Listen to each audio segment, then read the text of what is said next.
पालक मित्रांनो, मी Kishore कारसेकर students helpline centre मध्ये आपल्या सर्वांचं स्वागत आहे। तर या व्हिडिओमध्ये आपण डिस्कस करणार आहोत जे सध्या एमसीसी चा शेड्यूल आला आहे। या एमसीसी च्या शेड्यूल बद्दल आपण डिटेल इन्फॉर्मेशन घेणार आहोत।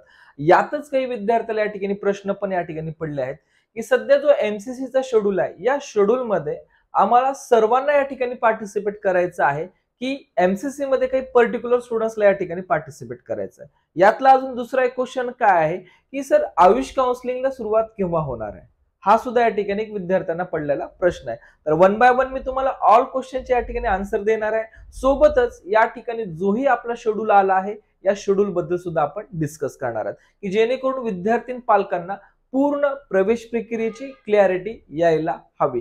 यामध्ये विद्यार्थ्यांना लक्षात घ्यायचं आहे सध्याच्या स्थितीला जोही आपला tentative schedule for online counselling, लक्षात घ्या टेंटेटिव्ह शेड्यूल का म्हटलं आहे कारण या शेड्यूल मध्ये थोड्या बहुत प्रमाणात या ठिकाणी चेंजेस होत असतात। यामुळे हा शेड्यूल आपला टेंटेटिव्ह शेड्यूल या ठिकाणी आपल्याला सांगण्यात आला। तर सर्व विद्यार्थ्यांना यामध्ये लक्षात घ्यायचं आहे, इथे क्लिअरली जर आपण नोटिफिकेशन वाचलं तर clearly for MBBS BDS and BSc nursing. आता विद्यार्थ्यांना या ठिकाणी क्वेश्चन पडलाय की बीएससी नर्सिंग कुठली बीएससी नर्सिंग, तर ज्याही विद्यार्थ्यांनी एम्स बीएससी नर्सिंगचा फॉर्म भरला आहे तर एम्स बीएससी नर्सिंगचा फॉर्म भरलेल्या विद्यार्थ्याला या ठिकाणी एम्स बीएससी ची आपल्याला या ठिकाणी करता येणार आहे काउन्सिलिंग। तर यामध्ये या काउन्सिलिंग अंतर्गत विद्यार्थ्यांना लक्षात घ्यायचं आहे ज्याही विद्यार्थ्यांना प्रोसेसमध्ये, लक्षात घ्या ज्याही विद्यार्थ्यांना प्रोसेसमध्ये एमबीबीएस एम्स कॉलेजसाठी, एमबीबीएस जिपमर कॉलेजसाठी किंवा एमबीबीएस मध्ये आपल्याला जे की आपली एएफएमसी कॉलेजेस आहेत या कॉलेजेससाठी आपल्याला जर प्रोसेस करायची असेल तर या प्रोसेससाठी आपण या फॉर्म थ्रू पार्टिसिपेट आपण करू शकतो। ठीक आहे, तर यामध्ये विद्यार्थ्यांना लक्षात घ्यायचं आहे, यात मी तुम्हाला क्लिअरली मेन्शन केलं आहे की ज्याही विद्यार्थ्यांना एम्स इन्स्टिट्यूट साठी अप्लाय करायचं आहे, म्हणजे आपल्या भारतामध्ये पाहिलं असतं टोटल 20 एम्स चे कॉलेजेस आहेत। या एम्स साठी सोबतच जिपमरचे 2 कॉलेजेस आहेत, एएफएमसी साठी 1 कॉलेजेस आहे, त्यानंतर सेंट्रल युनिव्हर्सिटी जर विचार केला तर आपण जवळपास 2 युनिव्हर्सिटीज आहेत आणि अदर दॅन जर आपण विचार केला असता या ठिकाणी तर एमबीबीएस अँड बीडीएस, लक्षात घ्या MBBS and BDS for all इंडियातले जेवढेही गव्हर्नमेंट कॉलेजेस आहेत या ऑल इंडियातल्या संपूर्ण गव्हर्नमेंट कॉलेजसाठी जे 15% सीट्स येणार आहेत या 15% सीट्ससाठी हे प्रोसेस असणार आहे। सोबतच यामध्ये ज्याही विद्यार्थ्यांना खूप कमी मार्क्स आहेत, म्हणजे 230 235 किंवा 300 मार्क आहेत पण आपल्याकडे बजेट खूप जास्त आहे किंवा आपल्याकडे या ठिकाणी फायनान्शियल काही अडचण नाहीये, तर अशा विद्यार्थ्यांसाठी 100% या ठिकाणी आपल्याला डीम युनिव्हर्सिटी त्यामध्ये एमबीबीएस सोबतच बीडीएस या दोन्हीसाठी आपल्याला या ठिकाणी ऍप्लिकेशन फॉर्म देता येणार आहे। हे खूप महत्वाचा पार्ट आहे कारण सध्या विद्यार्थ्याचं कन्फ्युजन आहे की माझे मार्क्स सध्या या ठिकाणी 605 मार्क आहेत, तर मी या काउन्सिलिंग मध्ये पार्टिसिपेट करणं कितीपत योग्य आहे। तर या वर्षीचा जर आपण कट ऑफ पाहिला असता तर 605 610 615 620 या मार्काच्या विद्यार्थ्यांनी या काउन्सिलिंग मध्ये पार्टिसिपेट जरी नाही केलं तरी या ठिकाणी काही अडचण नाहीये, कारण जवळपास एम्सचा आपण विचार केला असता किंवा या ठिकाणी जिपमरचा जर आपण या ठिकाणी विचार केला असता तर दोन्हीचा विचार जर आपण केला तर यामध्ये जेही आपल्याला या ठिकाणी प्रोसेसची जे फीस लागते, लक्षात घ्या एम्स आणि जिपमार आणि एएफएमसी, तर लास्ट इयरला या ठिकाणी आपल्याला 645 प्लस मार्क लागत होते आणि जर या वर्षीचा विचार केला तर या वर्षीचा कट ऑफ जवळपास याच ठिकाणी जाण्यासाठी मला असं वाटतं 675 प्लस या ठिकाणी मार्क्स लागू शकतात। हे एक तुमचं अनालिसिस आहे, नॉट एक्झॅक्टली ओके अनालिसिस, यानी की आपण प्रिडिक्शन सुद्धा या ठिकाणी कन्सिडर करू शकतो। तर माझ्या प्रिडिक्शन मध्ये तुम्हाला एवढे मार्क्स असतील तर या काउन्सिलिंग मध्ये जे आपण एम्स जिपमर एएफएमसी यासाठी ट्राय करत असाल तर आपल्याला या वरतीच मार्क असणं आपल्याला आवश्यक असेल तर आपल्याला या प्रोसेसमध्ये पार्टिसिपेट करणं योग्य राहील किंवा या प्रोसेसमध्ये आपल्याला बेनिफिट होऊ शकतं। सोबतच सेंट्रल युनिव्हर्सिटी सेम ॲज आपण कन्सिडर करू शकतात। त्यातल्या त्यात जे की आता या ठिकाणी आपले जेही महाराष्ट्रातले कॉलेजेस आहेत, महाराष्ट्र म्हणू शकतात किंवा एखाद्या विद्यार्थ्याला महाराष्ट्राशिवाय अदर राज्यामध्ये सुद्धा गव्हर्नमेंटसाठी पार्टिसिपेट करायचं, त्यामध्ये आहे एमबीबीएस किंवा बीडीएस, तर अशा विद्यार्थ्याला अदर राज्यात जरी जायचं असेल तरी आपण या ठिकाणी जोही आपला 15% कोटा आहे या 15% कोट्या अंतर्गत ऍडमिशन प्रवेश प्रक्रियेमध्ये पार्टिसिपेट करू शकतो. खूप महत्वाचं आहे, या कोट्या अंतर्गत आपण पार्टिसिपेट करू शकतो. आणि सोबतच जसं मगाशी सांगितलं, ज्याही विद्यार्थ्याकडे फायनान्शियल पोझिशन स्ट्रॉंग आहे असे विद्यार्थी सरळ सरळ जी आपली प्रोसेस आहे या प्रोसेसमध्ये पार्टिसिपेट करू शकतातच. ठीक आहे, तर यामध्ये तुम्हाला जे महत्वाचं मला या ठिकाणी सांगून द्यायचं आहे की जे काही आपली प्रोसेस असणार आहे या प्रोसेसचा शेड्यूल पुढील प्रमाणे आहे की विद्यार्थ्यांना या ठिकाणी 14 तारखेपासून आपल्याला रजिस्ट्रेशन प्रोसेसला सुरुवात करायची आहे. 14 तारखेपासून 20 तारखेपर्यंत हे आपलं रजिस्ट्रेशन असणार आहे. लक्षात घ्या, 14 पासून आपल्याला 20 तारखेपर्यंत रजिस्ट्रेशन करता येणार आहे. आणि याच मध्ये आपल्याला ज्याही विद्यार्थ्याचं 14-15ला रजिस्ट्रेशन होईल अशा विद्यार्थ्यांना या ठिकाणी 16 तारखेपासून चॉईस फिलिंग करता येणार आहे.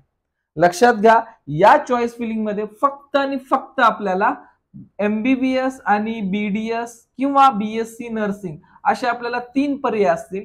ज्याही वेळेस MCC काउन्सिलिंगला सुरुवात होईल त्यावेळेस सुद्धा मी तुम्हाला याबद्दल डिटेल इन्फॉर्मेशन म्हणजे लाईव्ह इन्फॉर्मेशन सुद्धा तुम्हाला मी अवेलेबल करून देणार आहे.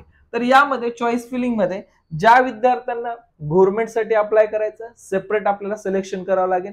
ज्या विद्यार्थ्यांना डीम युनिव्हर्सिटीसाठी अप्लाय करायचं तर त्यासाठी सुद्धा आपल्याला सेपरेट सिलेक्शन करणं आवश्यक असतं फॉर्म मध्ये. तर अशामध्ये ज्यावेळेस आपण रजिस्ट्रेशन करताना या पोर्शन सिलेक्ट करतो त्याच वेळेस आपल्याला पुढील प्रवेश प्रक्रियेचे ऑप्शन सुद्धा या ठिकाणी ओपन होत असतात. म्हणजे चॉईस फिलिंग साठी अवेलेबिलिटी दाखवत असतं. यामध्ये विद्यार्थ्यांना जे आपलं फॉर्म फिल होईल हा फॉर्मचा आपल्याला जवळपास 21 तारीख टेंटेटिव्ह आहे आणि डेफिनेटली डेट वाढणार आहे हे पण मी तुम्हाला आजच सांगून देईल. आणि यामध्ये आपल्याला ज्या विद्यार्थ्यांची चॉईस फिलिंग प्रोसेसिंग झाल्या या प्रोसेसिंग साठी 21 आणि 22 या 2 दिनांकामध्ये होईल. आणि त्यानंतर आपला जो फर्स्ट राऊंडचा रिझल्ट आहे हा फर्स्ट राऊंडचा रिझल्ट आपला 23 तारखेला डिक्लेअर होणार आहे. लक्षात घ्या, यामध्ये आपल्याला इम्पॉर्टंट गोष्ट लक्षात येण्यासारखी आहे ते म्हणजे काय, जर MCCचा रिझल्ट 23 ऑगस्टला या ठिकाणी डिक्लेअर होणार असेल तर आपला स्टेट ऑफ महाराष्ट्राचा जोही रिझल्ट आहे हा रिझल्ट आपला मला असं वाटतं की 25 ऑगस्ट पर्यंत येऊ शकतो फॉर फर्स्ट राऊंड साठी. जोही आपला महाराष्ट्रातला रिझल्ट आहे हा रिझल्ट आपला 25 तारखेपर्यंत डेफिनेटली येऊ शकतो. ठीक आहे, तर आपण 25 तारखेची तयारी ठेवणं गरजेचं आहे फॉर महाराष्ट्र स्टेट काउन्सिलिंगच्या फर्स्ट राऊंडच्या रिझल्ट साठी. कारण दरवर्षी पाहिलं असता सिच्युएशन जर आपण लक्षात घेतली तर महाराष्ट्राची काउन्सिलिंग प्रवेश प्रक्रियेची रजिस्ट्रेशन अगोदर चालू होतात पण जे चॉईस फिलिंग सुद्धा अगोदर होऊ शकते कदाचित. पण जे अलॉटमेंट आहे हे अलॉटमेंट जे असणार आहे हे आपल्याला ज्यावेळेस MCCच्या पहिल्या राऊंडचा या ठिकाणी रिझल्ट डिक्लेअर होईल त्याच्यानंतरच आपल्या स्टेट ऑफ महाराष्ट्राच्या पहिल्या राऊंडचा रिझल्ट या ठिकाणी डिक्लेअर केला जात असतो. तर हे खूप इम्पॉर्टंट पार्ट आहे याच्यामध्ये. तर विद्यार्थी आणि पालकांनी या गोष्टीचा या ठिकाणी विचार करणं खूप महत्वाचं आहे आणि त्यानुसार प्रोसेसमध्ये ज्या काही डेट्स आहेत किंवा जे काही अपडेट्स आहेत याच्याशी आपण टच सुद्धा राहणं गरजेचं असणार आहे. ठीक आहे, तर याच मध्ये आणखी एक महत्वाची गोष्ट आहे विद्यार्थ्यांसाठी की ज्याही विद्यार्थ्यांना यामध्ये खूप महत्वाचा पार्ट आहे की स्टुडंट हेल्पलाईन सेंटर मार्फत आपण दरवर्षी कट ऑफ बुक या ठिकाणी डिक्लेअर करत असतो. कट ऑफ बुक म्हणजे काय की विद्यार्थ्यांना आणि पालकांना 2023 मध्ये किती कॉलेजेस प्रोसेसमध्ये होते, एकंदरीत या कॉलेजचं फी स्ट्रक्चर कशा पद्धतीनं होतं, सोबतच या सर्व कॉलेजमध्ये कॅटेगरी अनुसार काय कट ऑफ होता याबद्दल आपण पूर्ण डिटेल इन्फॉर्मेशन दिली आहे की जेणेकरून ऑलरेडी बऱ्याच विद्यार्थ्यांनी या बुक्स परचेस केलेले आहेत. अजून ज्याही विद्यार्थ्यांना या गोष्टीची नीड आहे असे विद्यार्थी या बुक आपल्या घेऊ शकतात. यामध्ये विद्यार्थ्यांना MBBS सेपरेट सेक्शन दिला आहे. लक्षात घ्या, MBBS चा तुम्हाला सेपरेट सेक्शन दिलाय. या सेक्शन मध्ये आपण पाहू शकतो की जसे की तुम्हाला कॉलेजचा इयर ऑफ इस्टॅब्लिशमेंट दिला आहे, कॉलेज कुठल्या डिस्ट्रिक्ट मध्ये आहे, सोबतच या ठिकाणी कॉलेजचं पूर्ण नाव, गव्हर्नमेंट आहे की प्रायव्हेट आहे, कॉलेजचं फी स्ट्रक्चर, कॉलेजमध्ये टोटल किती जागा आहेत आणि प्रत्येक या ठिकाणी कॅटेगरी वाईज यामध्ये आपण मेन्शन केलं आहे. या ठिकाणी नीटचे मार्क्स किती आहेत, सोबत SML रँक काय होता आणि त्यानंतर ऑल इंडिया रँक काय होता, अशी इन डिटेल इन्फॉर्मेशन असलेली आपली MBBS, BDS आणि BMS असे एकत्रित 3 बुक एकाच प्लॅटफॉर्मवर, जेणेकरून या ठिकाणी विद्यार्थ्याला या गोष्टीचा फायदा व्हायला पाहिजे. कारण बरेच असे विद्यार्थी असतात, लक्षात घ्या, की ज्या विद्यार्थ्यांना माझे मार्क यावर्षी 550 आहेत, लक्षात घ्या, माझे मार्क यावर्षी 550 आहेत, पण माझी इच्छा आहे मला MBBS कॉलेजमध्ये ऍडमिशन मिळावं, पण मला रिस्क नको यावर्षी घ्यायची, त्यामुळे मी आयुष काउन्सिलिंग मध्ये सुद्धा पार्टिसिपेट करणार आहे. तर या अनुषंगाने विद्यार्थ्यांना या ठिकाणी एकाच बुकमध्ये आपल्याला MBBS, BDS आणि BMS या तीनही या ठिकाणी प्रोसेसच्या तुम्हाला बुकलेट आपण अवेलेबल एकाच ह्याच्यामध्ये आपण करून दिले आहेत, की जेणेकरून विद्यार्थी पाहू शकतात की पूर्ण डिटेल असं तुम्हाला एकदम क्लिअर ह्याच्यामध्ये PDF कॉपी सोबतच या ठिकाणी हार्ड कॉपी दोन्ही कॉपी या ठिकाणी अवेलेबल करून दिल्या आहेत, की जेणेकरून तुम्हाला या बुकचा फायदा आपल्या कॉलेज सिक्वेन्सच्या वेळेस किंवा आपल्याला फी स्ट्रक्चरच्या वेळेस या ठिकाणी होणार आहे. ठीक आहे.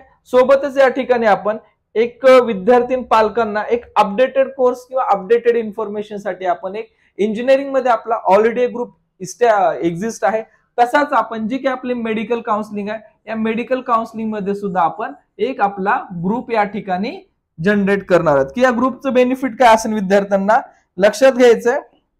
बेनिफिट जे असेल विद्यार्थ्यासाठी, तर यामध्ये आपली जेही काही प्रोसेस आहे, आपली जेही काही या ठिकाणी मेडिकल काउन्सिलिंग प्रोसेस आहे, या मेडिकल काउन्सिलिंग प्रोसेसचे फर्स्ट आहेत पूर्ण जे काही लेटेस्ट या ठिकाणी जे नोटिफिकेशन असतील, तर ऑल नोटिफिकेशन आपल्याला या ठिकाणी मिळत राहणार आहेत, ऑल नोटिफिकेशन.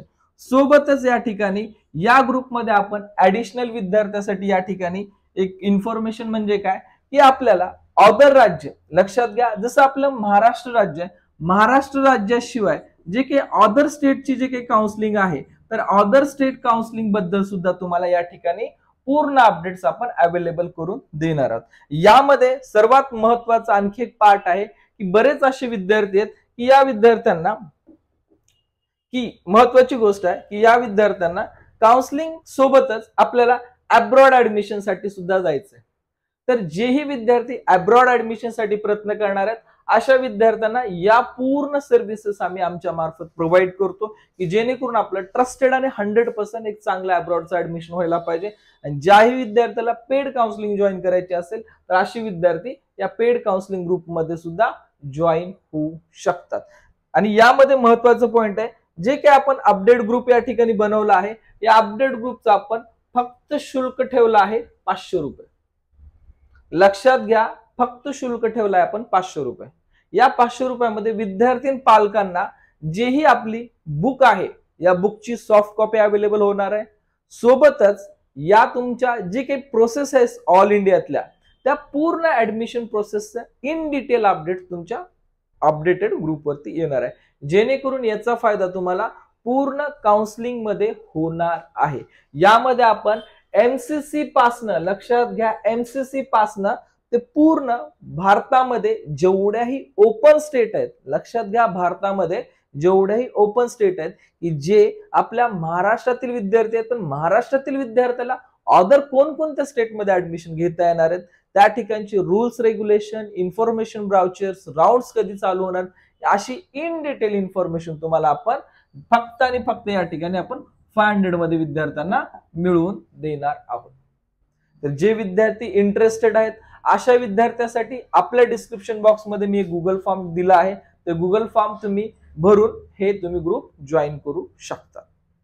ठीक आहे. तर नेक्स्ट व्हिडिओमध्ये आपण वेगवेगळ्या म्हणजे different types of counselling process याबद्दल आपण माहिती घेऊ, की जेणेकरून विद्यार्थ्यांना कळायला पाहिजे की आपल्याला आपल्या मार्क्स अनुसार कुठल्या प्रोसेसमध्ये पार्टिसिपेट करायचं आहे. ठीक आहे. Thank you for watching.